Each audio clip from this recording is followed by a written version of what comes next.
Army chief کے عہدے کے لیے آپس کے اندر مقابلہ تھا اور اس میں سے یقینی طور پر کسی ایک شخصیت نے آرمی چیف بننا تھا۔ اس دوران نادرا کے ایک جونیئر ڈیٹا انٹری آپریٹر فاروق احمد نے مبینہ طور پر موجودہ army chief general Asim Munir کے خاندان کی ایک خاتون رکن کے ڈیٹا تک رسائی حاصل کی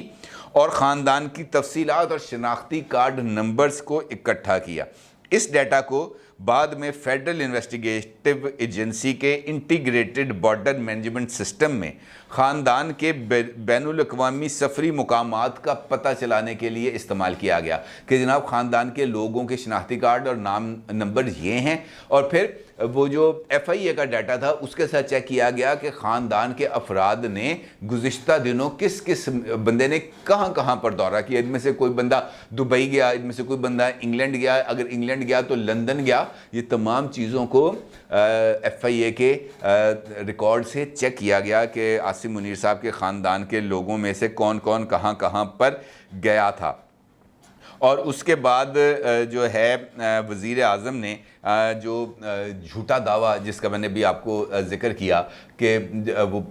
سعودی عرب تک جو ہے اطلاعات پہنچا دی گئی، جس پر وزیر اعظم نے اس کی تحقیقات کا آغاز کیا جو حکام کو نادرا میں غیر قانونی ڈیٹا کی رسائی تک لے گیا، اور نتیجے میں Farooq Ahmed junior executive, Rehman Butt deputy director, Rasheed Ahmed assistant director, Saif Ullah deputy assistant director, Sajid Sarwar assistant superintendent اور M Ali deputy assistant director کو معطل کر دیا گیا، اور چیئرمین نادرا طارق ملک نے انکوائری کا حکم دیا۔ اور دلچسپ بات آپ کو یہاں پہ بتا دوں، یہاں پر جنرل فیض حمید صاحب کا ذکر ہے، اب وہ بھی آپ نے ذرا تھوڑا سا توجہ سے سننی ہے۔ ابتدائی طور پر اس انکوائری کی نگرانی کون کرتا ہے؟ یعنی بلی کو دودھ کی نگرانی پر بٹھا دیا گیا تھا۔ یہ انکوائری کی نگرانی کر رہے تھے جناب بریگیڈیئر خالد لطیف صاحب، جو جنرل فیض حمید کے قریبی ساتھی تھے، اور ملزم یہ جو گینگ تھا اسی میں ان کا یہ بھی شامل تھے۔ بعد میں جب یہ بات کھل کے سامنے آئی کہ جناب بریگیڈیئر صاحب جو ہیں خالد لطیف صاحب یہ تو خود انوالو ہیں ان سارے کاموں میں، تو پھر ان کو اس عہدے سے ہٹا بھی دیا گیا اور ان کے خلاف الگ سے کارروائی شروع کی گئی، اور اس کے بعد پھر آرمی کے ایک سینئر آفیسر علی جاوید صاحب کو انکوائری کے لیے مقرر کیا گیا، اور انکوائری کے دوران نادرا کے دو اور افسران خالد عنایت اللہ اور امیر بخاری کو ڈیٹا تک رسائی کے اہم کردار کے طور پر شناخت کیا گیا۔ ان دونوں افسروں نے مبینہ طور پر وہ جو 5 سینئر جو آرمی آفیشلز تھے ان کے ڈیٹا تک رسائی حاصل کرنے کی کوشش کی تھی۔ اب یہ جو اصل لوگ ہیں وہ تو سامنے آ چکے ہیں، اور ان میں سے کچھ لوگوں کو، جن میں بریگیڈیئر خالد لطیف ہیں اور دیگر 3-4 فوجی اہلکار ہیں، ان کو محکمانہ کارروائی کے بعد ان سے استعفے طلب کر لیے گئے ہیں، کچھ کو برطرف کر دیا گیا ہے۔ لیکن یہ جو معاملہ ہے یہ اسی سمت کی طرف اشارہ کر رہا ہے کہ یہ جو پروجیکٹ عمران خان ہے یہ کس حد تک ہمارے اندر یہ گھس گیا ہے، اور کس طریقے سے یہ جو تقرری تھی آرمی چیف کی اس کو متنازع بنانے کے لیے رول پلے کیا گیا، نادرا کا ڈیٹا بیس اکٹھا کیا گیا تاکہ کوئی نہ کوئی ایسی چیز مل جائے عمران خان کو کہ عمران خان اس کے اگینسٹ یہ بات کہہ سکے کہ جناب یہاں سے لندن میں بیٹھے ہوئے مفروض شخص سے ملاقاتیں ہوئی ہیں، فلاں بندہ گیا تھا، فلاں رشتہ دار گیا تھا، فلاں بندہ گیا تھا، یہ ڈیٹا مل جائے تاکہ اس کی بیس کے اوپر یہ کہانی بنائی جا سکے۔ لیکن اللہ کا شکر ہے کہ چونکہ ایسی کوئی بات تھی نہیں اور کوئی ایسی بیڈ انٹینشنز نہیں تھیں، نہ ان لوگوں کی جنہوں نے اپوائنٹ کیا، نہ ان لوگوں کی جو اپوائنٹ ہوئے، لیکن جہاں پر بیڈ انٹینشنز تھی وہ کھل کے سامنے آ گئی، اور اب یہی بیڈ انٹینشنز آگے بڑھتی ہوئی نظر آ رہی ہیں، اور کل یہ ایسے انہی بیڈ انٹینشنز کا امتحان ہے۔ حکومت کی طرف سے باضابطہ طور پر اعلان سامنے آ گیا کہ جناب ہم نے اس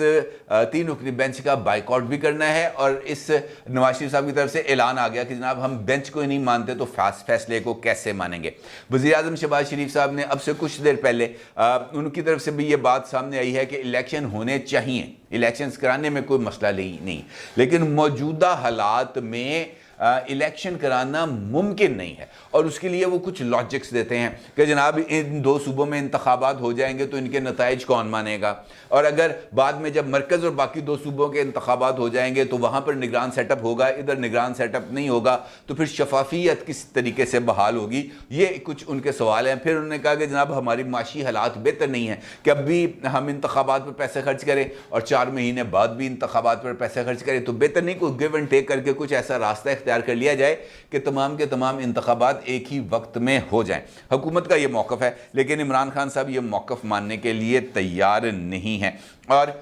جو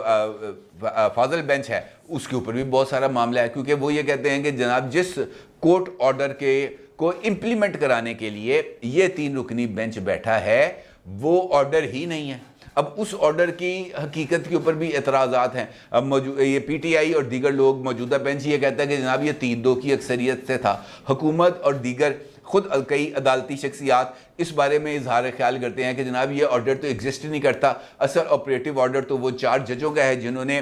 جسٹس مزار نقوی اور جسٹس سجاز الاحسن کی طرف سے دیے جانے والے نوٹ کو پر ہونے والی کارروائی کو ریجیکٹ کر دیا تھا، مسترد کر دیا تھا۔ اب یہاں پر بھی کچھ لیگل پوائنٹس ہیں، لہٰذا یہ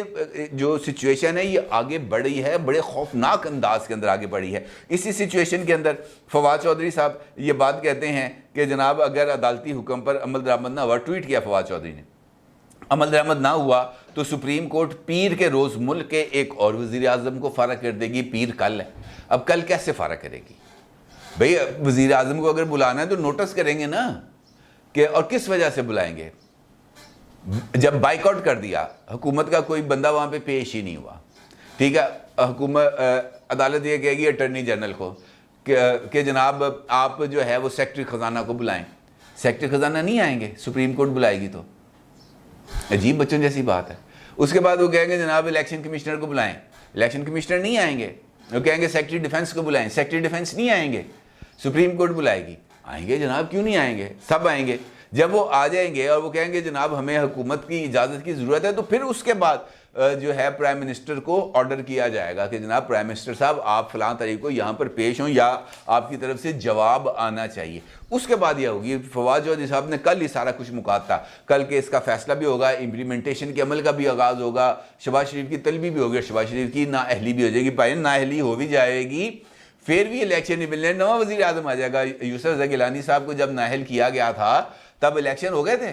نہیں ہوئے تھے۔ اس کے بعد راجہ پرویز اشرف وزیر اعظم بن گئے تھے۔ کہنے کا مطلب یہ ہے کہ یہ حکومتوں کے بعد بڑے طریقے ہوتے ہیں، ڈیلنگ ٹیکٹکس ہیں بہت زیادہ، اور پھر خود سپریم کورٹ آف پاکستان نے اس بات کا اشارہ دیا ہے کہ جناب ایمرجنسی کے بغیر انتخابات ملتوی نہیں کرائے جا سکتے، تو پھر ایمرجنسی کا آپشن بھی اویلیبل ہے نا، اس کو کیسے آپ نظر انداز کر سکتے ہیں؟ نظر انداز نہیں کیا جا سکتا۔ اس کا مطلب یہ ہے کہ یہ جو کل والا دن ہے یہ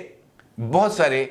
چہروں سے نقابوں کو ہٹا دے گا۔ حقیقی چہرے جو ہیں وہ نہ صرف سامنے آئیں گے بلکہ بہت سارے جو حقیقی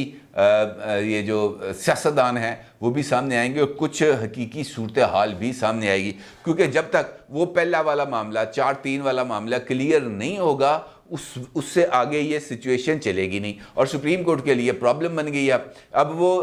فل کورٹ بنانے سے انکار کر چکے ہیں، ادھر سے مطالبہ آیا ہوا فل کورٹ کا کہ ایک عجیب و غریب سی کھچڑی پک گئی ہے، اور اس میں سے باہر نکلنے کے راستے مجھے لگ رہا ہے کہ دن بدن بہت ہی زیادہ محدود ہوتے چلے جا رہے ہیں۔ اپنی رائے کو ضرور اظہار کیجیے گا۔ آپ کا بہت شکریہ۔ اللہ حافظ۔